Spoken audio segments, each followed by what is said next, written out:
I'll just recall that it was in November 2015 that we had our first conference of the INTREPID Cost Action, and it's a real pleasure to be back here again. And before we introduce the scientific part of the day, we've got some protocol to deal with. And I would like to begin by giving the floor to Clara Raposo, who is the Dean of the Lisbon School for Economics and Management. And I'm very happy to say, thanks to the news from Marta, that she's the first female dean at this institute. And I think the cost action hasn't really been about gender equality, but I think one field in which gender equality has to have a big shift, and that's in the academic one, especially the senior positions. So it's a great pleasure for me to give the floor to Clara. Thank you. Hello, so good morning, everyone. I'm not going to say much today, but I just wanted to say that you are all very welcome to this school, and that I'm delighted to see ISEG, the Lisbon School of Economics and Management, and also ICS, which is another institute of our university involved in this project. Our school is not just a very simple business school, as you might have understood already from your contact with us. So it was the first school of economics and management to be founded in our country. And I would say that for the last 20 or 25 years, some people saw us a little bit as old-fashioned, because we still kept like all the different disciplines happening here. So we still have like a department of math, a department of other types of social sciences, and so on. And for a while, people thought that we weren't so cool because everyone was being transformed into business schools that were very much directed to the market and to the current needs of the market. But currently, I mean, when we think about what's happened more recently, everyone's starting to pay more attention to the need not just to have all these different disciplines, but for interdisciplinarity and all the things that you have been discussing now. And actually today, I feel that we are very much where we should be, and that the fact that we are considering all these different areas and that we are really, truly valuing and promoting interdisciplinary work is something that is contributing to the world, we hope, and to the development of knowledge and of our societies, and also to production of better academic work here at school and with all our partners. And you are some of them. And so we are extremely happy to have this INTREPID group here with us. INTREPID is our middle name as well. So we are delighted. And I hope you have a very successful session today and tomorrow as well. And very excited with this project of yours. So congratulations and have a great 2 days. Okay. Yeah. Thank you very much, Clara, for coming. Roderick, thank you for agreeing to chair. Everybody, welcome back for those who were here yesterday.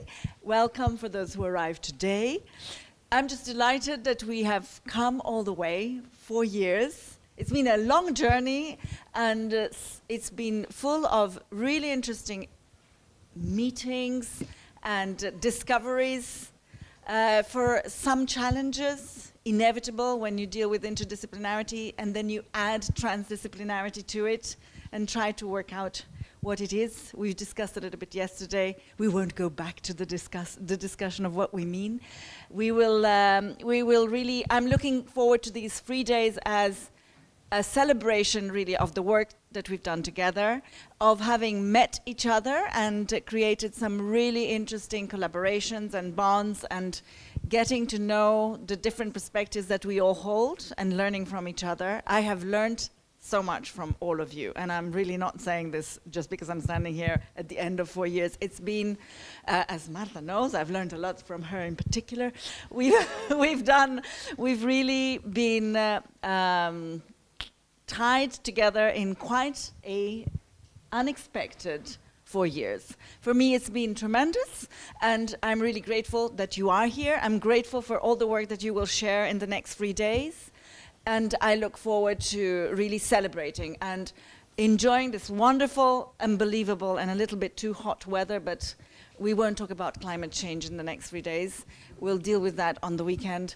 And in this wonderful school, I have to say, thank you, Marta, for agreeing to manage the whole process of the last conference. To thank you all for being here. Thank you, Clara, also to be here with us. And basically to say that I was really interested to have this here at ISEG, because ISEG is a space of diversity and freedom, like Clara said. And that's what we wanted also for INTREPID. As you see, INTREPID was a space of diversity and freedom. And you have seen this has been a bottom-up process. And if we look at this conference, these 3 days, every day has a different character. And this is what we have tried to do, and I hope we have achieved, because this is the final conference, to have a creativity, capacity to everyone to develop their own projects. So I'm really happy to have this final program where everyone has a place in it, everyone that has been in these 4 years or 3 or 2 years with us, okay? So I also would like very much to thank Monica, that's been holding us all together. I think she's there. And it's really a pleasure to have you here, and I'm sure you'll have a very nice 3 days. Okay? Thank you all. Well, let me say a few words before we start with the first presentation. As you know, this final conference has been organised around the activities of the 3 working groups that have formed part of the INTREPID Cost Action. And today we're focusing specifically on working group 1. And I took on the task of organising the presentations for today. And we decided that it would be useful to organise the day's discussions and presentations around the concept of facilitation. And that particular discussion, I would say in 2015, when we began INTREPID, was basically focusing quite strongly on the lack of funding and support for inter and transdisciplinary research, the problems with conventional institutional arrangements in institutes of higher education, and the fact that they don't enable interdisciplinary research, the problems with young researchers' careers if they embark on interdisciplinary research. You know those kinds. I'm just recalling them quickly. But I think we tried to take this a step further. And I think what's we're doing now in this first day is to come back to the institutional framework, because that's really setting the stage for inter and transdisciplinary research. So our first speaker will be Catherine Lyall, who's done quite a lot of research, and she did even further research during the cost action, which she's going to present in the first presentation. And then we move on to the second, and we're going to specifically look at facilitation in the context of doing research. And I would say that in 2015, there was a concern about presenting tools and methods to facilitate multi-stakeholder research processes. And I think that we've understood that that is not necessarily the capacity of a researcher, that it maybe requires certain skills and competences that are rather unique and particular. And so during this particular cost action, we've been examining the concept of facilitation and the role of a facilitator, which is not necessarily that of a project manager or an accompanying researcher. It's something more. And in our second presentation today, focus specifically on that and the experience with Mr. Urban's Futures. And Kirsten Helmstrom is here to discuss that particular subject. After lunch, we then are going to look at the question of facilitation from the point of view of teaching in institutions of higher education. What are the challenges of facilitation? What are the obstacles? And there we have Christian Pohl, who will be presenting his experience on that particular subject. And as you know, Christian's working at one of the leading institutions of higher education in Switzerland, which has been a pioneer in teaching programs in interdisciplinary and transdisciplinary research. Each of those 3 presentations will be followed by a discussant who I will present, and then we'll have questions and answers, and I want those questions and answers to focus specifically on clarification before we have a more general discussion about what are the key messages from the presentation and the discussant, and how could we define these key messages as a take-home message from day one. The final session is a specific session which is looking at spreading INTREPID seeds, as Olivia and Marta put it so poetically. And we're looking at specifically at Swiss projects, ongoing Swiss projects, which are funded by the Swiss Cost Office, and that has a unique capacity to fund research projects within the framework of cost actions.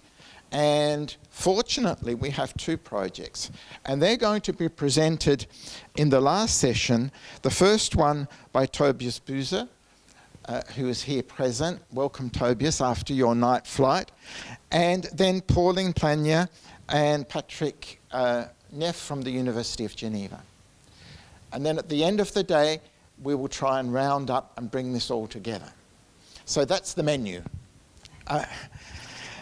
Without further ado, I would then like to give the floor to Catherine Lyall from the University of Edinburgh. She doesn't need introducing because she's been an active participant in the cost action, and she's going to talk about the new logics of interdisciplinarity, and she's going to really focus on what she has been able to achieve in bringing forward these questions about the institutional framework for inter and transdisciplinary research in academic institutions.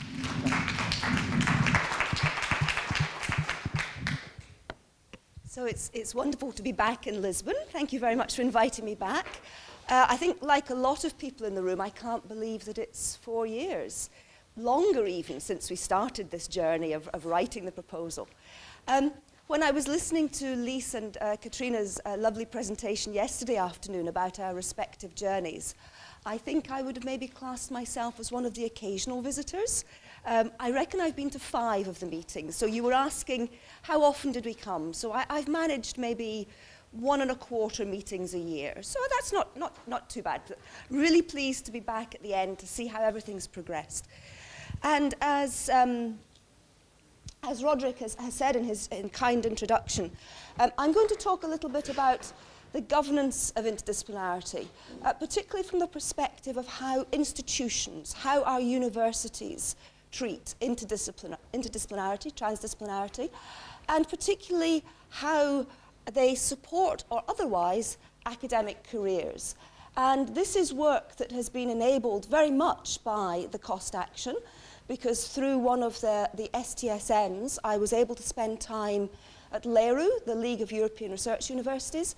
So I'm grateful to COST for supporting that, and also to Katrine Mace, who is the Deputy Secretary at LERU, who hosted my visit.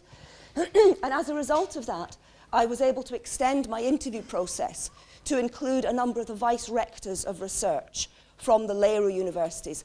And as I'm sure you know, these are the research-intensive universities within Europe, so quite traditional bodies. I'd also just like to acknowledge some funding from my school and the support and encouragement of my colleagues, because as those of you who have written a book recently will know, it can be quite a lonely process. So, let me take you back to the last time I was in Lisbon. It may not have been the last time you were in Lisbon, but when we were at the Gulbenkian Foundation at that very nice conference, and I think Roderick put this slide up, and it just reminds us, you don't need to look at the figures, but it reminds us about the exponential growth, I guess we can talk about, in interdisciplinary and transdisciplinarity. And this graph reflects the number of publications, and it's been generated by TDNet, I believe, based on Web of Science results. So this is, you can see that since 2000, just how much we are now talking about ITD in our publications. I'll introduce you to my interviewees in a moment, but as one of them, Tristan is a pseudonym, they're all pseudonyms, he said to me, just go and try and find a research call somewhere that doesn't talk about interdisciplinarity somewhere in the language. You know, so this is becoming pervasive within research policy. Interdisciplinary research depends upon a supportive institutional context. Philip Lowe directed a large-scale interdisciplinary, transdisciplinary program within the UK. They reflected quite extensively on that experience. And their view was that in the main, our scientific institutions are still poorly set up to enable interdisciplinary research. And this then leads to very mixed messages for some of from our young researchers in particular. And I think this was something that Olivia was highlighting yesterday. You may not agree that it's career suicide, but it's certainly problematic. So this leads us, and this will be a quote that's familiar to many people in the room, this leads us to the paradox of interdisciplinarity highlighted by Peter Weingart some years ago, where he says that although interdisciplinary research is encouraged at the policy level, it's poorly rewarded by funding instruments and by academic structures.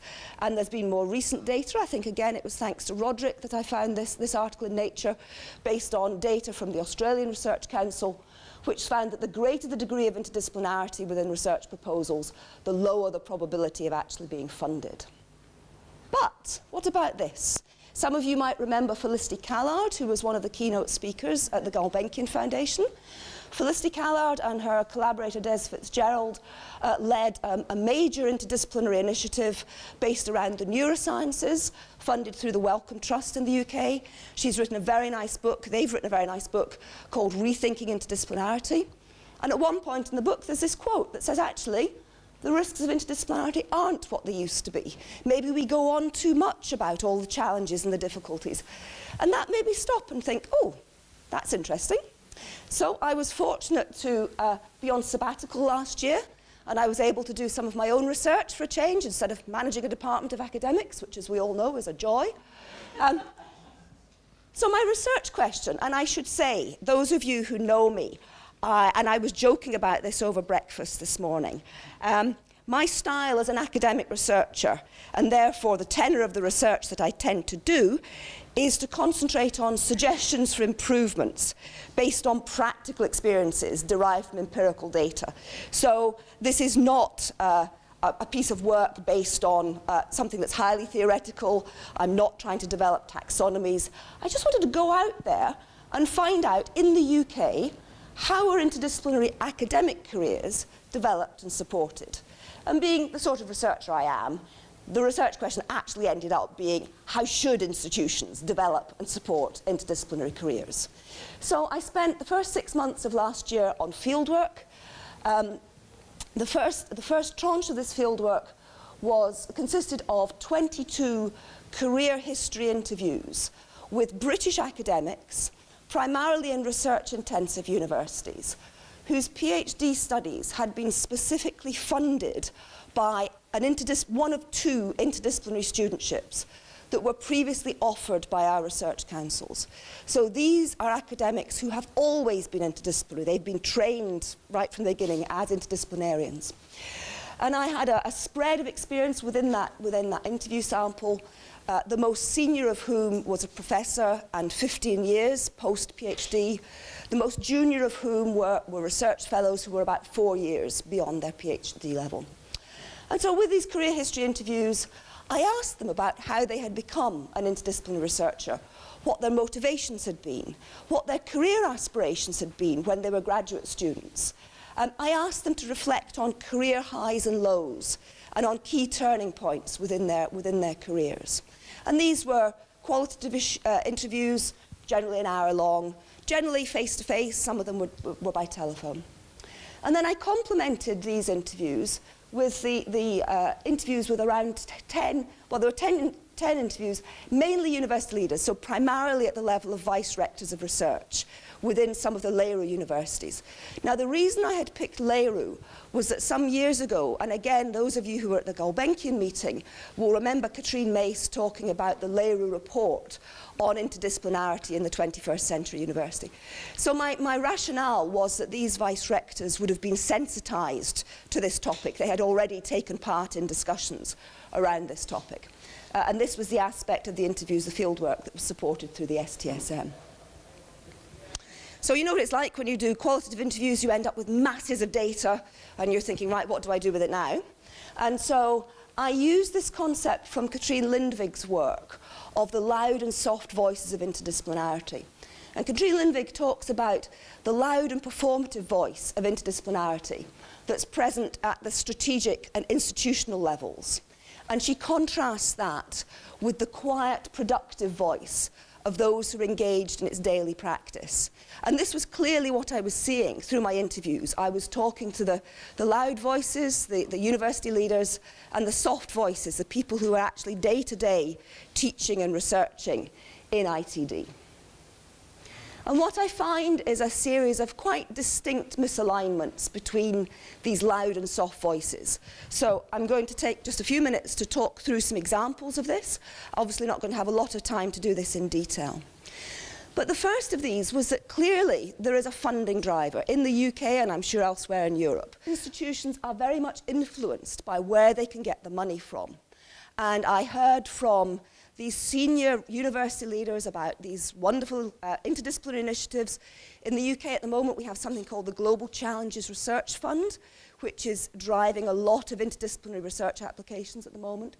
But then when I speak to the academics involved, they voice doubt about this as a strategy, and they say they're not sure really how committed their universities are. And this quote from Gina says that they being the loud voices, the research leaders within universities, they're influenced by where they can get the money from. But it's not necessarily a belief, a true belief in the good interdisciplinary research can do. So a certain degree of cynicism, perhaps you might say. I also heard from a lot of the research leaders about new big initiatives within their universities, new interdisciplinary research centres. They were very proud telling me about developments on their campuses. But then when I spoke to the academics, what they crave was the time and the space to actually engage in day-to-day interdisciplinary conversations, some of which might not lead anywhere, but some of them would. And this led me down this route. When you're on sabbatical, you can read books that you don't normally read. So I read this lovely book called The Slow Professor. It made me think about slow research. And in many ways, interdisciplinary research epitomizes slow research. And this led me to conversations about, I had a lot of conversations with my interviewees about the role that luck had played in their careers, those serendipitous encounters that had then led to a fascinating new productive research project. Now, I think that's true of all types of researchers, but I think it's particularly true when you're working across disciplines. So that made me reflect on how within our modern, busy, highly metricized universities, how do we make space for that slow research? And how do we facilitate that serendipity? And it's not through shiny new research institutes, I would suggest. We spent quite a lot of time, inevitably in the UK, if you start talking to interdisciplinary researchers about their experiences, they will start talking about the research evaluation framework. Now, we're not going to go down that route because it's a specific problem in the UK, but this is a national evaluation system, which is traditionally quite unsympathetic to interdisciplinarity. And this came up, I didn't specifically ask about it in my interviews, but inevitably it was something that academics talked about, and the challenges of how they were assessed within this system. We talked a lot about academic identity. I asked as part of my interviews with these academics, how do they identify themselves as academics? And I had some fascinating conversations. This is something that people think very deeply about. It's something that changes and evolves over time, particularly among the women, I think, and that's a whole other conversation that we could have. Anyway, I thought you'd like this one. This is Ruben. Ruben trained as a biologist, initially, his first degree. He then moved into anthropology. He then rather lost me in explaining what his current research area was, but he was applying to the European Research Council. And those of you who've applied to ERC will know that you have to decide which panel to go to. So eventually, he decided that he would apply to biology. And this was one of his interview questions when he went to the panel. And he said, I ended up going through a biology panel. And one of the questions I got was, are you one of us? but also the fact that there is then this spectrum of views amongst the research leaders, that there isn't a consistency of view. And there were some notable exceptions that said, yes, it's fine, you know, and I suspect that reflected their own discipline backgrounds and their own academic experiences. I just need 3 minutes, Roderick's telling me. Right. So this is where the logic of interdisciplinarity comes in. I'm sure you're familiar with Andrew Barry's paper. He identified various logics. So these are rationales, and they can condition behavior within institutions, both positively and negatively. Other people have talked about the logic of ambition, the logic of humility. It's been taken up by various other authors. So I was thinking about, well, what does this mean? And I would suggest that we need to have some new logics of interdisciplinarity.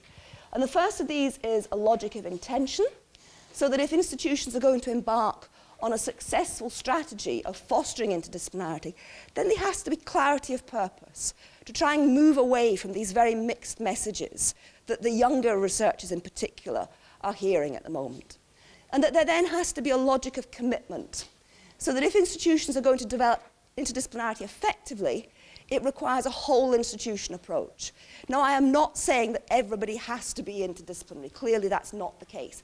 But if you are going to espouse this as an institutional strategy, then you do have to demonstrate commitment. And I could go on, and I'm not, because Roderick's going to flash a piece of paper at me in a minute. But there were lots of conversations within my academics about the types of barriers, the routine, quite mundane barriers that they hit on a daily basis within their institutions. So if we're going to overcome these academic and administrative barriers often, we need to take a more consistent approach. Funders have a role in this.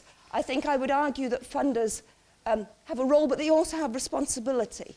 A lot of us have talked about the review processes, and I think the funders are conscious of this, but I think they need to have a greater awareness of the career implications of setting people off down this track. And one clear aspect needs to be a consistency of funding opportunities throughout the academic life course, so that you don't set somebody off on this track, but then they hit barriers because they don't fit into any of the funding schemes.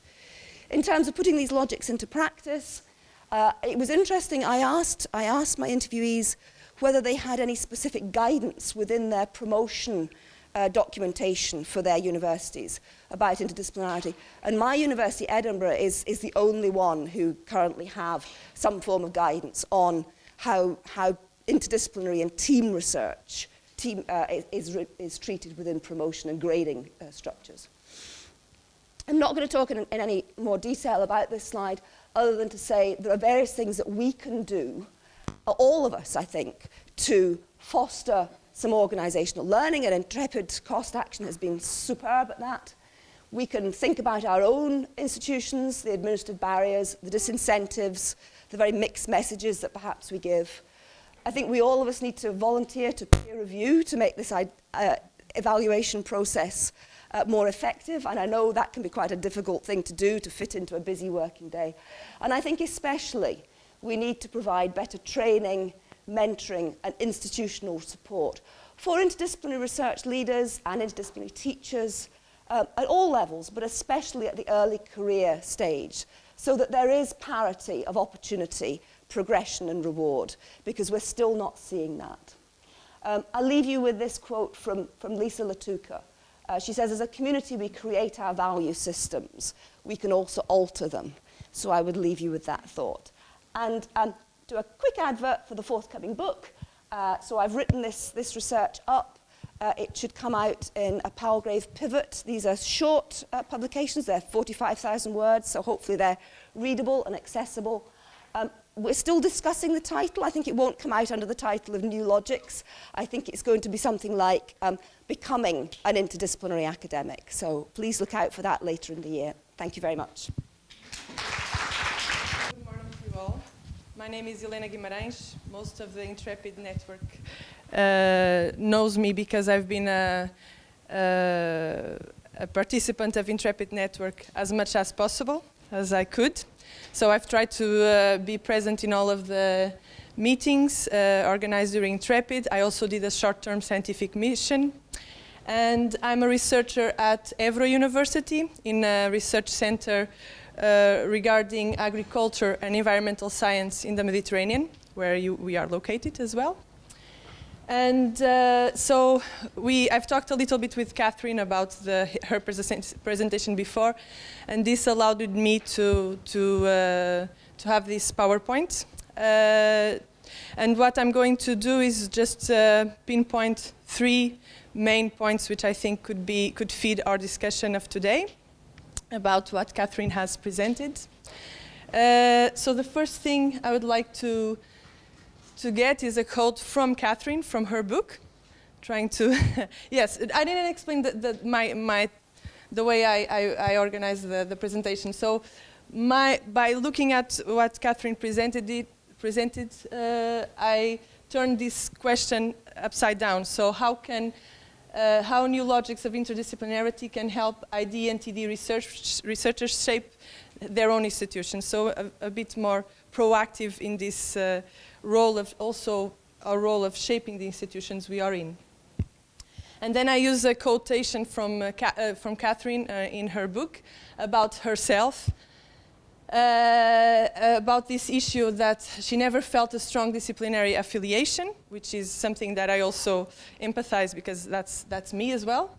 Yeah, for me, I think there has been change since I started research. I feel there are changes. My main concern at the moment is how do we, because it's very difficult to build up a community as our community without creating distance between the other ones that we also need to get close by. So what I'm feeling now is that I have a community with whom I can discuss my research concerns, but sometimes when I want to collaborate with other communities more disciplinary, I find some difficulties. So I think that the socialization is really important, because I think that the future of ID and TD cannot pass through the future of other disciplines, which is create silos. We cannot do that. And how do we create the capacity that we need to develop our research, but at the same time find bridges with others that we need to work with? So it's not easy. But just a show of hands in the room, how many people think there has been positive change in the last 4 years? Interesting. The clear majority. Well, it's really nice to hear a young researcher say what you just said, Helena, to say that you feel that you now can stand up and be proud of the kind of work. It's different, of course, and it adds up into something quite a bit of concern for the role, purpose, intention that these institutions have, and the legacy that they. So it's in that sense it becomes it's a different perspective on this kind of difficulty. Thank you very much for the talks, Catherine. I just wonder, because we're talking about the LERU institutions and the Russell Group, I wonder if you could reflect maybe on how you think non-LERU institutions would have responded to, perhaps they do interdisciplinarity more as a matter of course, and it'd be interesting to know how you think they would consider these issues, and perhaps we're reproducing this idea of these Russell groups as the one where we need to have attention, where, I don't know, what's going on elsewhere? That's a good question, and my interview sample wasn't solely Russell Group universities, it was primarily Russell Group, but there were some interesting contrasts and comparisons. So, for example, I also interviewed colleagues within what you might call a more modern university in the UK, and that had been set up specifically as an interdisciplinary structure. So it wasn't structured in quite the same rigid way between departments. And yes, I think it was a different experience, but nevertheless, thinking back to the interviews I conducted at that university, they were still highlighting many of the career, I'll use Olivia's problems rather than challenges, so similarities, definitely. And in fact, one of the other modern universities within the sample, actually, this was Gina, who you saw on the slide, and she had specifically gone to this university because she was trained as an interdisciplinary researcher, and then they made her teach first-year sociology. You know, she had never taught sociology, she had never studied sociology, and so she was being pushed outside of her comfort zone, and had encountered many challenges So yes, I mean, if I think back to my experience of going to Lufana, that was a very different type of university, where I think it specifically enables these ITD conversations. So I think institutions matter, is the conclusion. History and culture matter. And I go back to my comment about choose your institution carefully if you want to be a successful interdisciplinary academic. Yeah. I think it's important, of course, to choose your institution carefully and strategically. But I also think that people, the black sheeps on institutions that are not used to this kind of approaches and types of research are very important as well. So I think that even if you are in a place where you don't have such a positive context, keep on going, because I think time will come. It's like being the grit in the oyster, isn't it? It will eventually become a pearl. So yeah. Exactly. Thank you for presentations and for the discussion. I always, as an academic in an engineering school, I always am asking myself, and when we are talking about identity, and we know that identity is not linear, that at certain point of identity we have, it has not only positive sides to it, and it can lead to segregation at a certain point.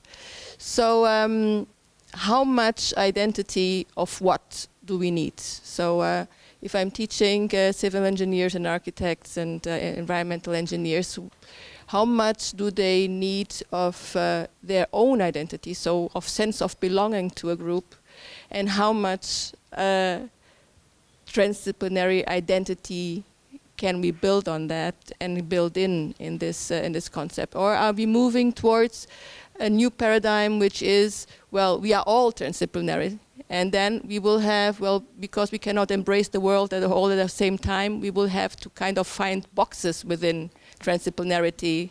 Well, I'm looking at this object or at this problem or issue in a disciplinary way, and the other one has another kind of range of transdisciplinarity. So how to deal with this in this disciplinary context? How much identity of what?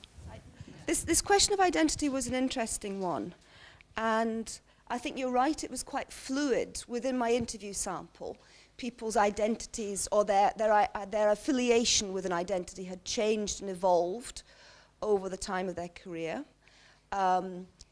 Some of the people I interviewed had made quite specific decisions about how they presented themselves, what label they gave themselves, as a way of positioning themselves in their careers, for example. And those identities had evolved. Sometimes it had taken them a while to decide how they wanted to describe themselves. They used different identities depending on the situation in which they found themselves. And that's an advantage of being interdisciplinary. You can be a little bit like a chameleon. You can present yourself to different audiences in different ways. And then I think the final thing I would say is that it's still, certainly within the universities where I was working and interviewing, very much linked. So I'll give you an anecdote. Many years ago, I was talking to a colleague at Edinburgh University who was a business manager. And at the time, he was in his probably mid-30s, early 40s. And he said, he'd come in from industry, and he said, this was the first time in 10, 15 years, people were asking him what his discipline was. So discipline matters to academics. It matters. They want to place you in a university. Whereas this colleague was saying, when I worked in industry, people were just interested in what skills I had. So it didn't matter what my first degree was in. And so I think our universities are still very much structured around academic identity and how we identify with a discipline. And it comes back to these conversations I was having with my interviewees about where they fitted into the teaching structure, because that often seemed to influence their identities. So I think it's problematic for ITD scholars, but it can also be turned to your advantage, because you can present yourself as a different identity in different situations, perhaps. When they come in first year, what they want to be. I mean, what is their outlook on their future identity, and how to deal with this striving towards an identity. And well, this kind of issue that we have to deal with. So, because they come and want to be something, they want to be part of a group. And at what stage do we kind of build in that other view or that other language or these other skills of capabilities of being able to communicate? That is my concern. I mean, we're looking at first graders, second graders at the university, then, and after that in the research path. Henrik, you want to come in there? Oh. Yeah, just to comment on what you are saying. My name is Lisbeth Rijsdijk, and I do recognize what you're saying, although I think if I look at the young students entering my program, they are already looking for a more transdisciplinary program. And I think that a number of students who are looking for this type of programs and maybe affiliation is growing. That's my experience, at least. Yeah. So I agree with you that disciplines matter for many people, and they don't matter for me at all. So, but I often try to just break it down, you know, that I say, okay, there's certain theories that science engages with. There's definitely methods, like I'm a methods guy. I'm very tangible, like many people can understand what I do and they just connect because they need the methods, because they don't have them. And then I think you have topics. And the urban, right, we have that here in the room. That makes it very tangible for many people. So instead of like defining myself through borders, like making another border, you know, I just break it down into these three things. And like in my experience, that works pretty well. And this is how we have the first semester at our university organized, that you have responsibility, you have theory, you have methods. And the responsibility are kind of then a specific topic that makes it tangible. Can't we, instead of always thinking like what's wrong with disciplines, just say let's break it down into these three kind of pillars of science? I think that was certainly something I found with my interviews, that they described themselves rather than describing themselves as what they were, they described themselves as what they did. So exactly this, that they talked, and a lot of them did talk about being experts in methods and the skills they had. And they also tended to talk about topic. I work in this area rather than I am. And so I developed this idea in the book about how we need to expand this notion of academic excellence. And it's not just, academic excellence isn't based on your excellence in a discipline. It's based in all of the other skills that we have. And interestingly, I now have a graduate student working on meta skills, which I think is what we used to call competency frameworks and things like that. And when I took her on, I didn't quite see the interconnections between her work and my work, but the more we have conversations, I see that this is very much what ITD specialists bring. It's the meta skills. It's not knowing. One of my vice rectors described rather dismissively interdisciplinary researchers as knowing bits of this and bits of that. And I argue that it's not about knowing bits of different disciplines. It's about Helena's point about building the bridges between those disciplines, knowing how to do that and having the skills. And I think this is what colleagues are teaching their students, is more the focus on those skills, perhaps. What I do, graphic recording. So I listen, make sense of what is being said, and I transfer that into visuals, to kind of capture the essence, or just some metaphors and some bits of the conversations to make it tangible in a way. And this is always subjective in a way. So it's just a mirror of reflection for you, and I will, be here the entire conference, and it will evolve. And for me, it's not, it's a process. So it's really an invitation that the visuals and the graphic recording just support your learning process during this conference. And if you disagree with something, come up and then have a dialogue about it. And it's not that there's something right or wrong, or, So this is graphic recording, is what I do. And I think it was really interesting to follow the conversation and is already really dense. So there's a lot more to go, but yeah, that's entering in this field of academia. I feel it's really dense. Yeah, thank you. Thank you. Actually, I should apologize because, Roderick, I am in such awe of you that I didn't dare introduce Jacob because it was not on your list of the things to do. So I was thinking, what should I do? And then I sat down and I let Jacob just... So I just wanted to say that I wanted to thank Jacob for coming. He is here. He's doing 3 times more work than he's getting paid for, I should say that. So it's really generous of you to stay with us for 3 whole days. And also I want to thank Henrik because actually, as I said yesterday, I met Jacob at Henrik's conference on leverage points a few months ago. And so that was the connection, and well, yeah, but it's your university that has opened the boundaries of ways of doing things. So that is great. And I think, Jacob, you will explain a little bit more of your work on 28th, right? Yes, tomorrow afternoon. So we will, because I actually wanted him to explain really how he sees also his role as a facilitator and this technique and this tool, which I am personally extremely fond of because I have a very bad connection with words and a slightly better one with